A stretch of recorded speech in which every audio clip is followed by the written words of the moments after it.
eSuite's 10-week e-commerce accelerator is now open for enrollment. Our very first accelerator earlier this year was a huge success, with 54 graduates who are now putting their skills to use to further their e-commerce careers. Over 10 weeks, I, personally, will take you through the fundamentals of e-commerce, from strategy to marketing, tech, finance, supply chain, and more. We've made this course 100% remote and flexible to fit around your busy life, with recorded live classes, an active community, over 20 cheat sheets, and more than 600 pages of e-commerce content. But the best part is, you get to meet and connect with some of the best and brightest up-and-comers in e-commerce in Australia. Enrollments are now open, and class kicks off on Tuesday, August 23. So, whether you want to enroll as an individual or, sneaky hint, persuade your boss to enroll the whole team, head on over to esuitetalent.com.au/accelerator to enroll online today. I hope to see you in there. Welcome to The Checkout. We catch up with previous Add to Cart guests and ask them 5 quick questions to get to know them better and leave you with a little extra inspiration to get you through your Friday.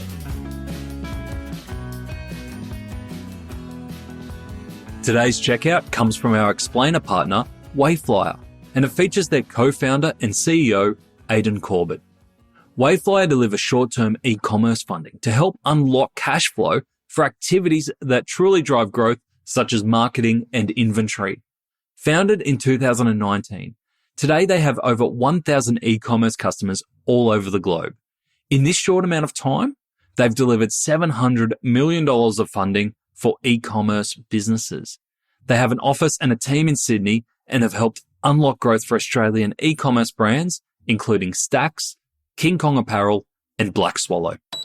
Aidan, thank you for joining us on The Checkout. We obviously heard a lot about what you're doing at Wayflyer, which is really exciting for founders looking to get access to cash flow. But we're here to learn a little bit more about you, the co-founder of Wayflyer. So I've got 5 quick questions for you.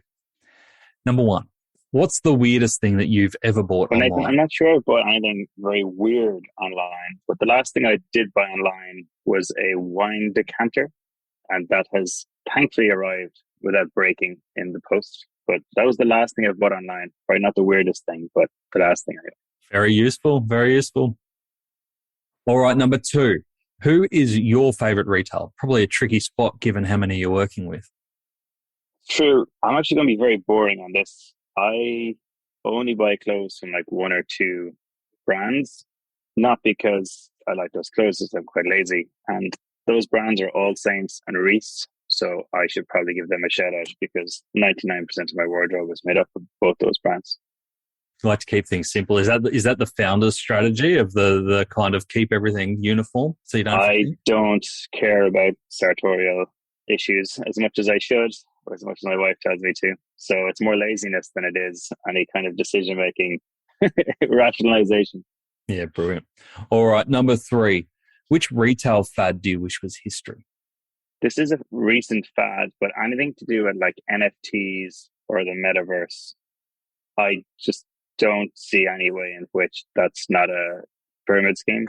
So I would like to see the end of that. And I think it's already happening a bit with NFTs. I think the volume of transactions is dropping. I'm a bit cynical about that. Any chance that the current form of, say, we take NFTs, will transform into something else? Or do you think that just the concept as a whole? Every time somebody comes up with a use case for the blockchain is never the best technology to do it. There may be something there, and there may be something through Bitcoin, and I think there is today, certainly. But when it comes to NFTs, that's just something that I would be a bit skeptical about. There does seem to be a lot of fraud.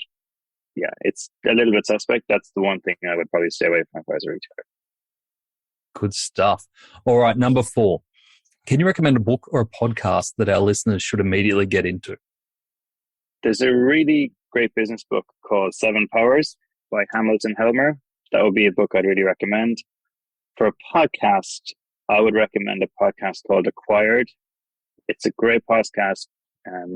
2 guys based on the West Coast in the US.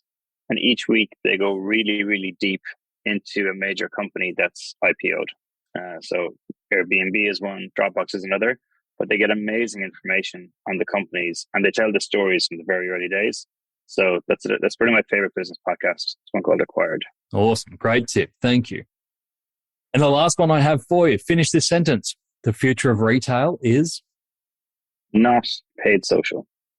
I think the best brands in the future and the ones that grow the fastest will be the ones that will not have an excessive reliance on paid social. Whether they use creators or whether they use other channels to promote their products. If you can innovate on how you acquire customers beyond paid social, I think you'll do remarkably well. Great stuff. And I know it is technically paid social, but some of the tips that you gave around still being an early adopter into TikTok were really great in that main episode. So if you haven't heard that, make sure you go back and check that out. Aidan, thank you so much for joining us on the checkout. Thanks, Nathan. To hear more from Aidan, jump back into our very special episode, number 190, where Aidan shares the process for founders to access Wayflyer funding. But even if you're not a founder, you're going to get some great insights from this episode. We tap into Aidan's global view across all of their clients, and we're able to dive into the types of customer acquisition costs retailers are seeing across the board. We also talk about why TikTok is still a developing opportunity with huge returns, and how having cash flow frees you up for long-term thinking and experimentation. Thanks for listening, and until next time, keep adding to cart.